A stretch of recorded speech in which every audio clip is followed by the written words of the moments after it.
नमस्कार, खबरों का पंचनामा देख रहे हैं आप और मैं हूं आपके साथ दिव्या सिंह। हम लेकर आए हैं देश और दुनिया की 5 बड़ी खबरें, जिस पर चर्चा के लिए हमारे साथ स्टूडियो मौजूद हैं कैपिटल टीवी के editor in chief doctor Manish Kumar. Doctor साहब, स्वागत है आपका। धन्यवाद। सबसे पहले एक नजर आज की टॉप हेडलाइंस पर।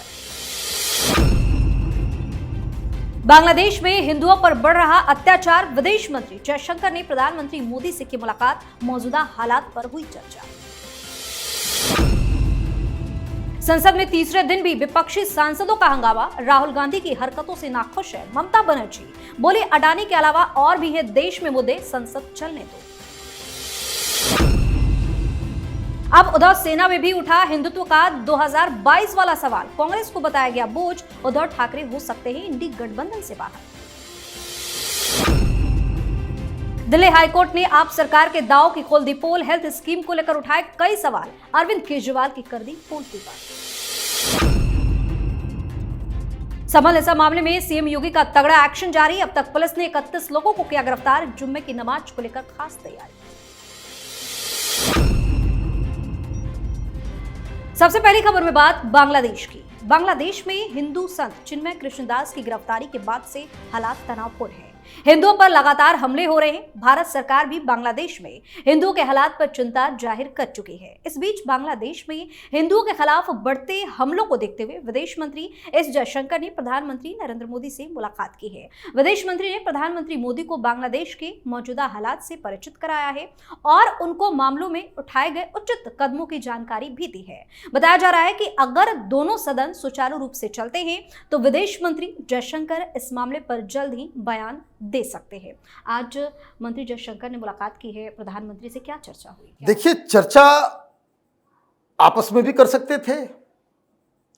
यह खबर विदेश मंत्रालय की तरफ से, सरकार की तरफ से यह दिया जा रहा है कि विदेश मंत्री बांग्लादेश के मसले को लेकर प्रधानमंत्री तक पहुंचे हैं। इसका मतलब है कि अंदर कुछ तैयारी चल रही है। There could be some action against Bangladesh.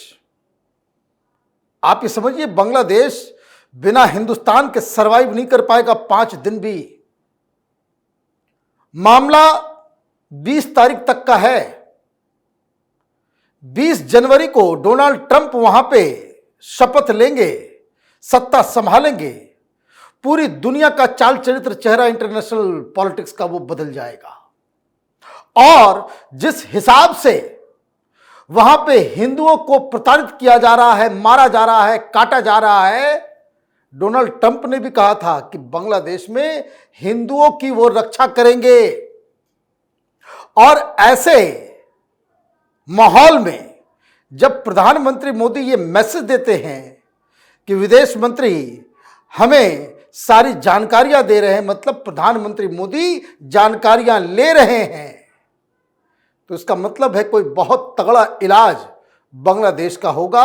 ऐसा इलाज कि फिर हिंदुओं के ऊपर हमला करना ये जिहादी भूल जाएंगे। वहीं संसद के शीतकालीन सत्र की कार्यवाही का तीसरा दिन भी हंगामे की भेंट चढ़ गया। आज भी कोई काम नहीं हो सका। अभी तक दोनों सदनों की कार्यवाही सुचारू रूप से नहीं चल सकी है। हालांकि आज प्रियंका गांधी ने बतौर सांसद शपथ ले ली है। वहीं संसद के दोनों सदनों में अडानी मामले और उत्तर प्रदेश के संभल में हुए दंगे पर चर्चा को लेकर विपक्षी सांसदों की ओर से हंगामा किया जा रहा है। इस बीच विपक्षी सदस्यों में से टीएमसी के सुर अलग सुनाई पड़ रहे हैं। ममता बनर्जी गठबंधन से अलग स्टैंड लेती हुई दिख रही हैं। टीएमसी ने अपने सांसदों की बैठक में कांग्रेस से अलग राह अपनाने का फैसला कर लिया है। यह बैठक संसद के दोनों सदनों में अडानी मामले पर कांग्रेस के हंगामे के बीच हुई। टीएमसी की ओर से कहा गया है कि देश में और भी मुद्दे हैं, इसलिए संसद को चलने दो। क्या लग रहा है कि क्यों नाखुश है ममता बनर्जी राहुल गांधी से? देखिए, राहुल गांधी जिस तरह की राजनीति कर रहे हैं, कोई उनसे एग्री नहीं कर रहा। अडानी के मसले पे ऑलरेडी शरद पवार कह चुके हैं कि यह गलत तरीके से चीजों को उठाया जा रहा है। उद्धव ठाकरे वो अलग राह अपना रहे हैं।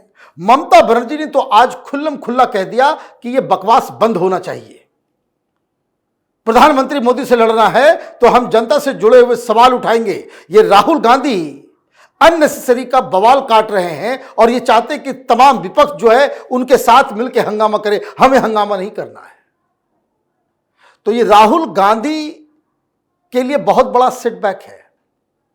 ये जो अपने आप को 30 बार खां समझते हुए कि विपक्ष के वो चेहरा बन गए हैं, विपक्ष का वो एकमात्र लीडर हैं, अब सवाल ये उठने लग गया है। टीएमसी ने साफ साफ कहा कि राहुल गांधी से नहीं हो पाएगा। Mamata Banerjee should be the face of INDI alliance. इसका मतलब क्या हुआ? इसका मतलब यह है कि हरियाणा और महाराष्ट्र का इंपैक्ट कांग्रेस पार्टी पे अब दिखने लगा है। अखिलेश यादव हो, केजरीवाल हो, ममता बनर्जी हो, शरद पवार हो, उद्धव ठाकरे हो और तेजस्वी यादव, और जिस हिसाब से प्रधानमंत्री मोदी को इनवाइट करने पहुंच गए सोरेन साहब, तो हेमंत सोरेन भी, ये तमाम लोग इंडी गठबंधन के अंदर एक नया क्लब बन रहा है जो ये चाहता है कि राहुल गांधी को इस गुमान से हटा दिया जाए कि वो विपक्ष का चेहरा है। तो एक बहुत बड़ा सेटबैक है आज। अभी तो सिर्फ आवाज आई है, इसके ऊपर एक्शन भी नजदीक समय में देखने को मिलेगा। लेकिन प्रियंका वाड्रा ने आज शपथ ले लिया। अब दो मुसीबतें राहुल गांधी के लिए।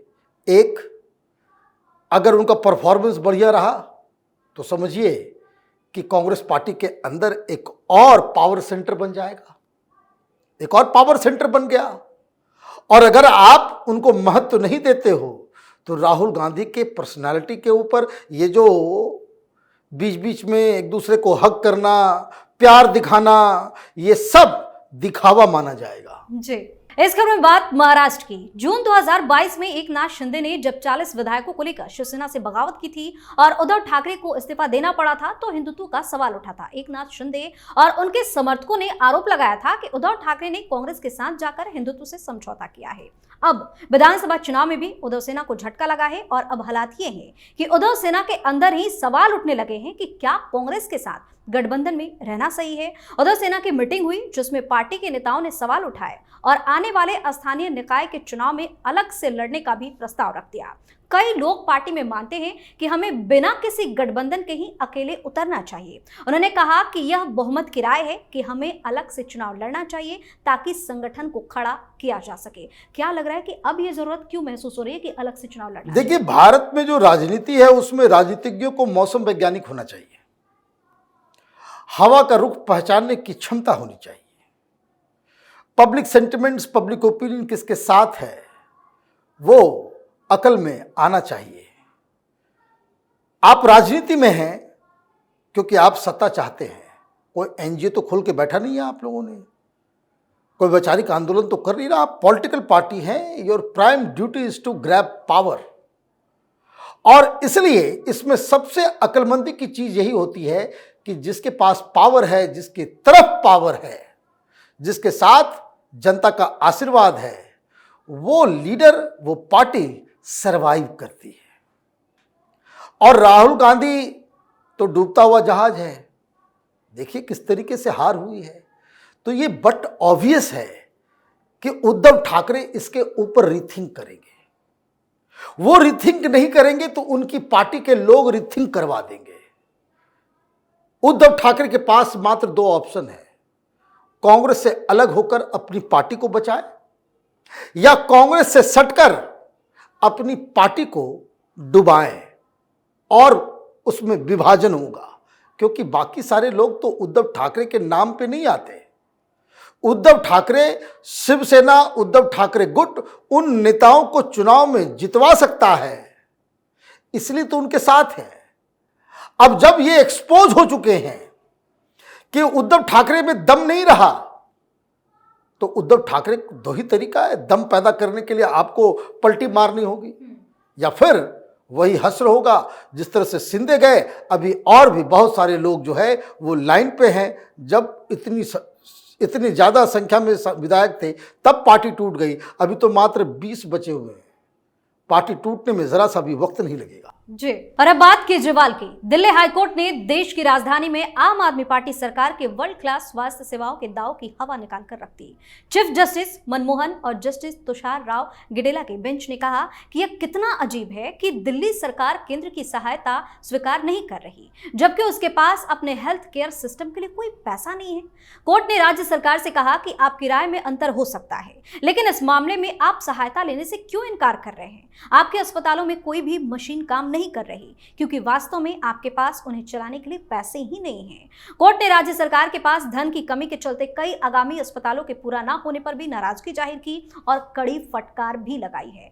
अब कोर्ट की फटकार के बाद आगे क्या? देखिए, ये काम तो हिंदुस्तान के मीडिया का था, टेलीविजन चैनल वालों के लिए था, अखबार के रिपोर्टर्स के लिए था, जो दिल्ली में गली गली में घूम के आम आदमी पार्टी का प्रचार करने में जुटे हुए हैं। यह हाईकोर्ट को बताना पड़ेगा कि अस्पताल ठीक से नहीं काम कर रहा, मशीनें काम नहीं कर रही, वहां कोई टेस्ट नहीं हो रहा, वहां पे दवाइयां नहीं है, दवाइयां जो मिल रही हैं वो नकली है। इसके लिए हाईकोर्ट को आना पड़ेगा। अभी देखिए, एडवर्टीजमेंट चालू हो गया, पंजाब सरकार का एडवर्टीजमेंट टेलीविजन चैनलों पे चालू हो गया, और यही दलाली में ये लोग पूरी जिंदगी बिता देंगे। दिल्ली में अस्पताल काम नहीं कर रहा, अब ये तो हाईकोर्ट के जजेस कह रहे हैं। क्या आपके पास पैसे नहीं है? पैसे आएगा कहां से माय लॉर्ड? ये तो भ्रष्टाचार और प्रचार वाली सरकार है। ये सरकार दो ही काम जानती है, भ्रष्टाचार और प्रचार। दोनों में पैसा लूट लेते हैं ये लोग। तो हो क्या रहा है? हो यही रहा है कि भाई मेडिकल सेवाएं जो हैं वो खत्म हो चुकी हैं। लेकिन केजरीवाल देखिए क्या कॉन्फिडेंस है झूठ बोलने का। घूम घूम के कहेगा कि फ्री बिजली, फ्री पानी और फ्री इलाज। इलाज है ही नहीं तो फिर फ्री क्या है भाई? अब हाईकोर्ट का जवाब कोई देगा नहीं। और मैं आपको बता दूं, इस खबर को जरा आज टेलीविजन चैनलों को जरा ध्यान से देखिएगा। इस तरह की टिप्पणी अगर उत्तर प्रदेश की सरकार या बीजेपी की सरकार के खिलाफ आ जाती तो शाम में 6 बजे ये सारे तोता मैना सब जो है बैठ के डिबेट कर रहे होते। केजरीवाल के खिलाफ इतना बड़ा बयान हाईकोर्ट की तरफ से आया है, आप इसे हेडलाइंस में भी नहीं देख पाएंगे।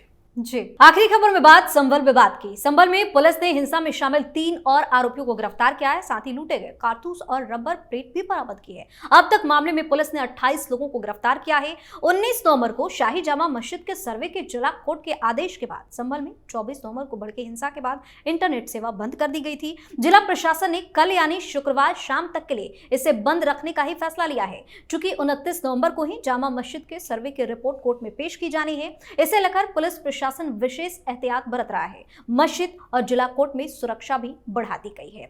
अब तो बड़ा एक्शन देखने को मिल रहा है, लेकिन कल को लेकर के खास तैयारी की गई। देखिए, बिल्कुल तैयारी होनी चाहिए। देश में उपद्रव मचाने की आजादी किसी को नहीं दी जा सकती, और इस तरह की पॉलिटिकल पार्टीज जो मुसलमानों को भड़काने का काम कर रहे हैं उनके खिलाफ भी कार्रवाई होनी चाहिए। ये डेमोक्रेसी है, मोबोक्रेसी नहीं है, भीड़ तंत्र नहीं है। यहां पे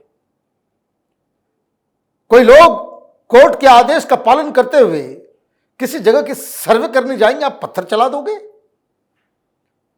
और जिस बेशर्मी के साथ अखिलेश यादव बहाना बता रहे हैं, कह रहे हैं कि ये जो वकील गए तो ये क्यों नारेबाजी लगा रहे थे, जय श्री राम का नारा लगा रहे थे कि जब वो सर्वे के लिए जा रहे थे, तो इस जय श्री राम का जो नारा लगा उससे मुसलमान भड़के हैं, इसलिए पथरा हुआ है।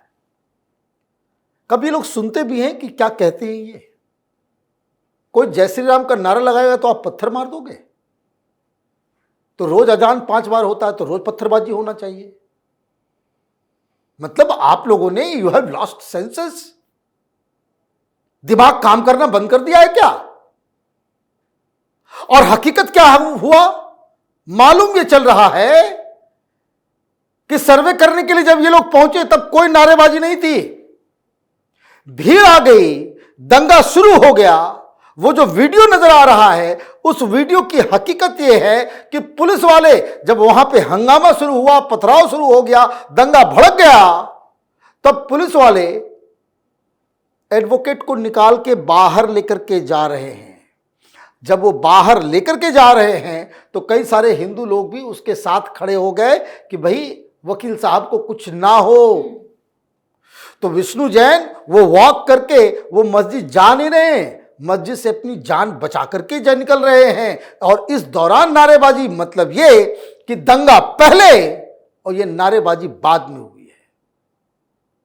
अखिलेश यादव को सीधे डिक्लेयर कर देना चाहिए कि आप एंटी हिंदू हैं। मुस्लिम वोट के लिए आप किसी भी तरह का किसी भी झूठ को आप फैलाने में सबसे आगे रहेंगे। मुसलमान वोट बैंक हमारा बरकरार रहे, इसके लिए हिंदुओं के ऊपर तमाम तरह का लांछन लगाने के लिए वो तैयार रहेंगे। ये आपको बता देना चाहिए शुरू में ही, फिर सवाल नहीं पूछा जाएगा। क्यों नहीं जा रहे हैं भाई? कल तो बड़ा हल्ला कर रहे थे कि राहुल गांधी पार्लियामेंट से निकलेगा और सीधे जाएंगे, अभी तक नहीं गए। क्यों? क्योंकि अब डर लग रहा है उनको। कारण सारी हकीकत सामने आ गई। एक हकीकत यह भी है कि वहां भीड़ तो आई, लेकिन आपस में ही मुस्लिम ग्रुप लड़ बैठा। जिन लोगों की मौत हुई है पुलिस की गोलियों से नहीं, दंगाइयों की गोली से लोगों की मौत हुई है। अब इसकी जांच भी हो रही है और सारी सच्चाई जब सामने आएगी तो फिर अखिलेश यादव अपना चेहरा नहीं दिखा पाएंगे। बहुत बहुत धन्यवाद सर तमाम जानकारी के लिए। धन्यवाद। खबरों का पंचनामा में आज के लिए इतना ही। देश और विदेश की बाकी खबरों और उनके सटीक एनालिसिस के लिए देखते रहिए कैपिटल टीवी। हमें लाइक कीजिए, शेयर कीजिए और हाँ, कैपिटल टीवी को सब्सक्राइब करना बिल्कुल ना भूलें। धन्यवाद।